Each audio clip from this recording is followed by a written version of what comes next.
that's us back. So we have the biscuits are made.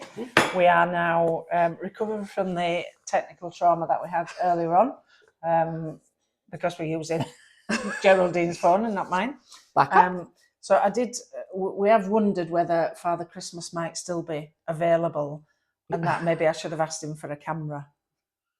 Good luck. They should maybe have asked me for help when they were having problems. I know. Well. Anyway, but they are all ready. We've had lovely homemade soup. Thank you very much. Thank you very much, Mr. M.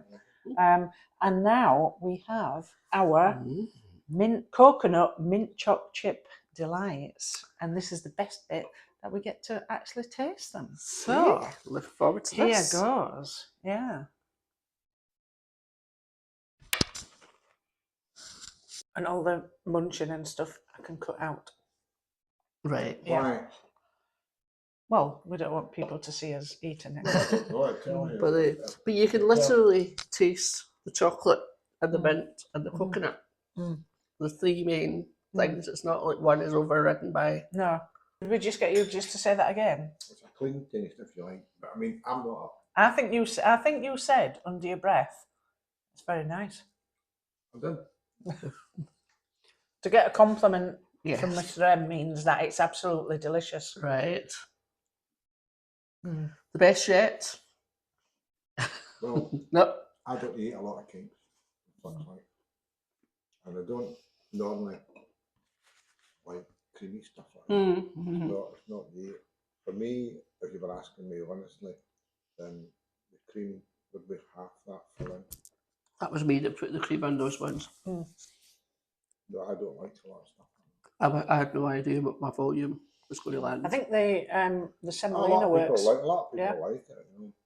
There's the amount of cream in there is perfect for me. Right. I know that. I'm not a creamy person. That's why I didn't get excited at when I was putting too much on before. But I like the semolina in it. And you can literally taste all the elements of it. It was really nice. I'd probably eat the biscuit on its own.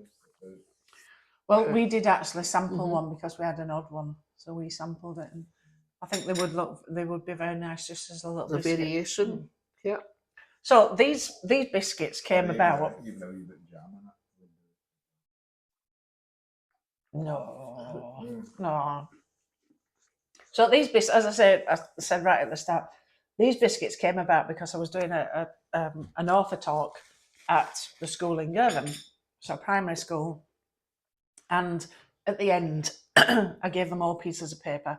So all in all, there were about 60 pupils that I saw over the day, and I gave them 2 pieces of paper with just some little things to write notes on. First of all was to have an adventure for Florence, because Florence not brave enough to have her own adventures, and also suggestions for how I could create a biscuit. And they came up with some absolutely fabulous ideas. But I put I put all the notes together, created the biscuit, but I also created a story. So I thought I'd just read a little bit of the story, because I'm now thinking that actually this might be a little series of books, because I've got some more talks due where there'll be more adventures with Florence. And maybe it might be Florence and her biscuit tales. So I tried to build everything into the story, which I just couldn't do everything. But a lot of the things are actually what the children said. So this is first airing of this, Florence Meets the King. So, sorry, have you heard this before? No. Well, I've heard the basis of it, but not the actual. Florence, the black and white border collie, is a very timid dog, and many things scare her. She is especially afraid of loud noises, fireworks, wind, rain, and large trees. One morning, Florence's human mummy, Debra, decided to walk through a small wood near their house. "Oh no, please don't make me go in there," cried Florence. "It's okay, don't worry. There's nothing to be scared of. This is only a tiny wood, and the trees are not very big. There's lots of space for you to run around off your lead. You might even see some deer or squirrels, said Debra. Florence thought about running around without her lead on and smiled, thinking about chasing the deer, even though she knew she'd never catch them. Okay, Mummy, let's go. As they entered the wood and she had been unclipped from her lead, Florence took a deep breath. Then she slowly started to walk in front of her mummy and then began to run along the track with all the trees around her. But she didn't feel scared. No, she realised that the wood was not a scary place at all. It was actually quiet and peaceful, and she could roam about freely to explore. Florence was running back to Debra to tell her how happy she felt when suddenly she stopped. She sat up. There was a strange sound.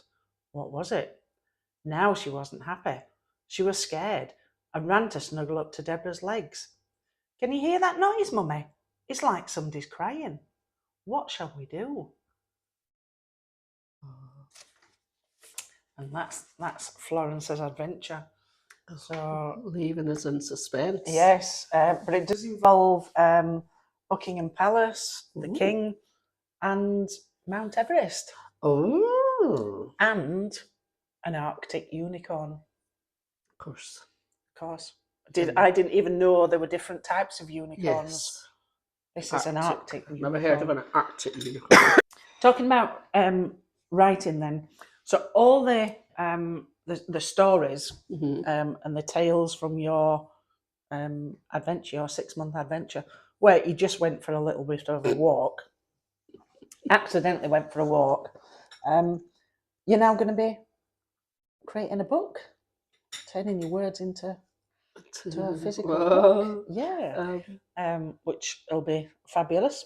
But I've seen some of the videos of Geraldine of when she was walking. One of the things that I noticed was that you had odd socks on.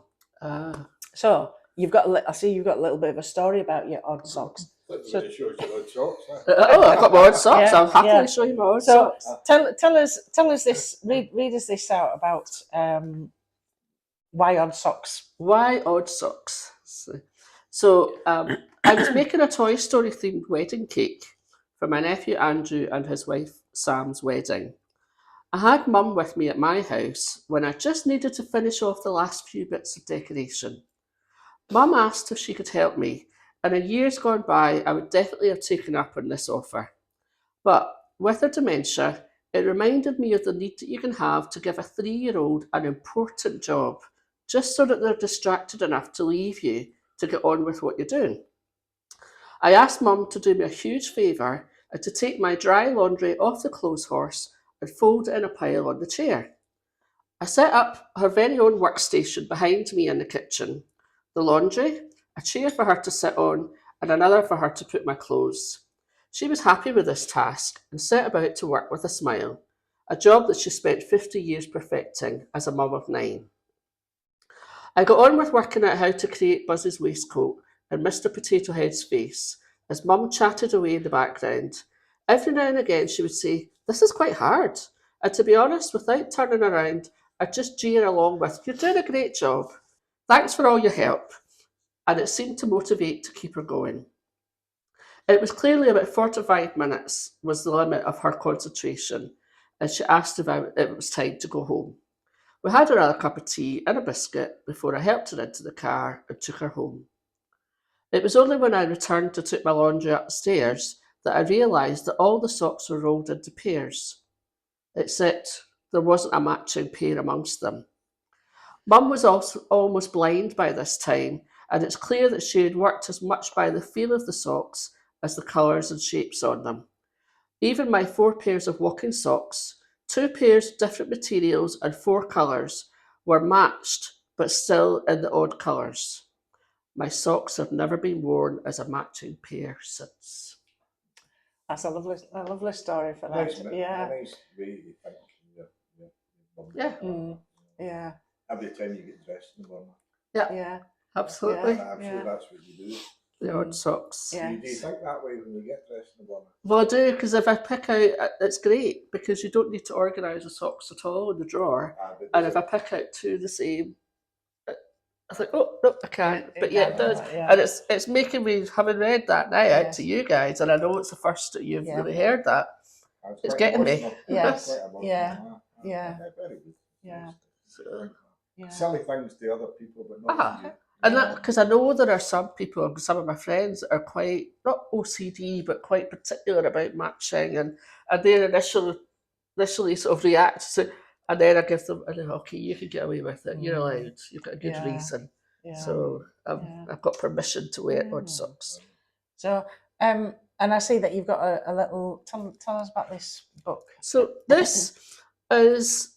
I was walking from Glasgow to Rome. Show it to the camera, I was walking from Glasgow to Rome, but I was also aware that there is what we talk about Caminos. People are familiar with Caminos, I'll take it up to the camera. and there's a Camino route from Canterbury to Rome that people, and this is the Via Francigena. And although I didn't ever really set out to walk the Via Francigena, I was clearly making it up as I was going along from Glasgow. Halfway across France, I deliberately headed to where this Via Francigena was. So it was maybe even say it. Francigena. It was people would normally go from Canterbury to Rome to Calais to Reims as this, and then So what does it mean? follow What does it actually mean? St Francis, Francigena, the Francis route. So it's Yeah. Francis route from Canterbury to Rome. There was a bishop, I can't remember his name, but there was a bishop that walked this route in the first instance. And that's why it's, yes, right. Yeah, there's, we could probably in there. But, so my friend told me about this passport, to get this passport, and I wasn't worried about it because I thought it was just a case of gathering a stamp to show where you'd been. And I'm thinking, I'm making it up. But actually, over the time, I realised that to follow this route meant that there was accommodation information. Yes. And although I Is was it this, a bit like, in a sense, the West Highland Way, there's the same that's sort of idea. that is what this is. Yeah. And because of my trailer again, I didn't want to follow this specifically because it took you up over the West Highland Way, and it took you to places specifically where this bishop had been. So it was interesting things, whereas I was wanting the shortest, flattest route to Rome. But I got it anyway, I was thinking, well, it's no harm. Actually, it turns into, not absolutely essential, but there was, on this route, there's a system of hostellos or host families that they can give you information about, and they want you to be a pilgrim in order to be able to go and stay. So I dare say they would even give you accommodation if need be for stuff. They would have done, but this way I knew that I got permission, and they knew that I was legitimate because they could see everywhere that you went to, they would stamp. So they could see where I had been and that I was walking the route. So although I wasn't ever actually, occasionally I was, but generally I wasn't following this directly, the start and the finish of each day, I was pretty much starting and finishing roughly. So this passport, and it's quite nice because I do have a record of where I was. So, and what you end up with then when you get to the Vatican is the Vatican stamp at the end. So that's your, and if you've walked 100 kilometres or more to Rome, and this book is your proof, Mortifius Cone is where the 100 kilometres start, then you then become a pilgrim in the Vatican Square, and you don't have to wait on the queues. You've got a pilgrim's gate to get in. You still have to go through the airport security, but you don't have to wait in the queues to get to the airport security. So it became a golden ticket. Normally, for me, I've got one passport and me, so that would get me. But my friend Ernestine, I didn't know her before this trip, she came to see us. She managed to persuade that this one passport was for all 7 of us. And all 7 of us then were getting ushered around and bypassing queues and things. So that became quite a funny passport. Another thing that I brought was that, I think we talked about it earlier, that I knew that I was going to the general audience. I had got a ticket for the general audience to see the Pope say the Mass on the Wednesday. And everybody goes on the Tuesday afternoon to the Vatican to collect your ticket for tomorrow's Mass. And when I did it, everybody else around me was being handed blue tickets, except I was handed a yellow ticket. And I didn't understand why.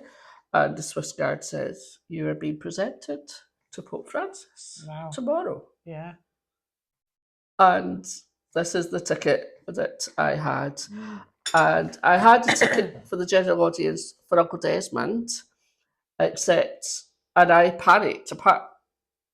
After my initial sort of wow, my panic was, but what about Uncle Desmond? Yeah. And I said to this Swiss guard, who English is the second language, who's never met Uncle Desmond, but what about Uncle Desmond? Yeah. And he said, is he in a wheelchair?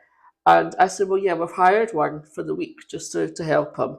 That's fine, he said, he could come with you. So I was able to go and take Yeah. Uncle Desmond. Yeah. And the next day was a little bit cheeky. So when did you Agnes, find out? Tuesday afternoon for Wednesday morning. So we're not in case I need to get something new to get. No. Well, the girls had brought it. There's a whole other story, but the girls had actually brought a dress because we were all going to go out on the Saturday night and celebrate. So Yeah. I did have a dress with me. I don't think he would have worried if I just rocked up No, in I don't my think walking so. gear.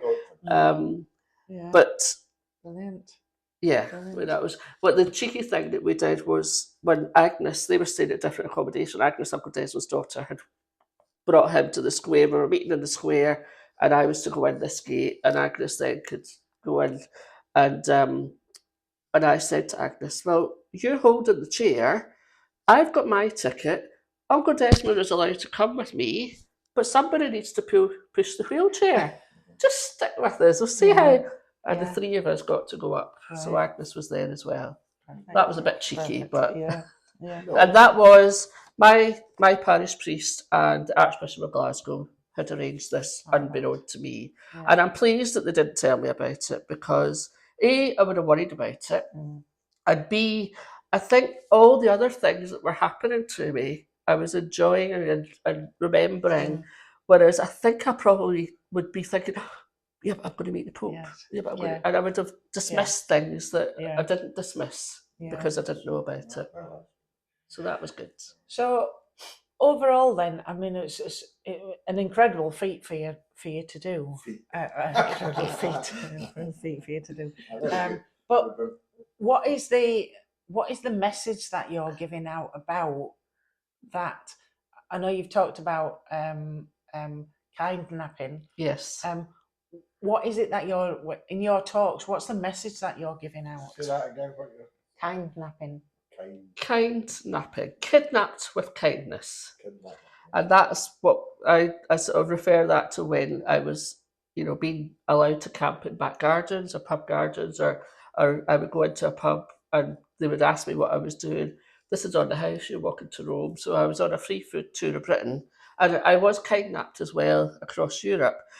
So that is definitely one big, and I think people that I met along the road would say, oh, but just on your own, you can't do this on your own, or that's not safe, or Well, you're never frightened.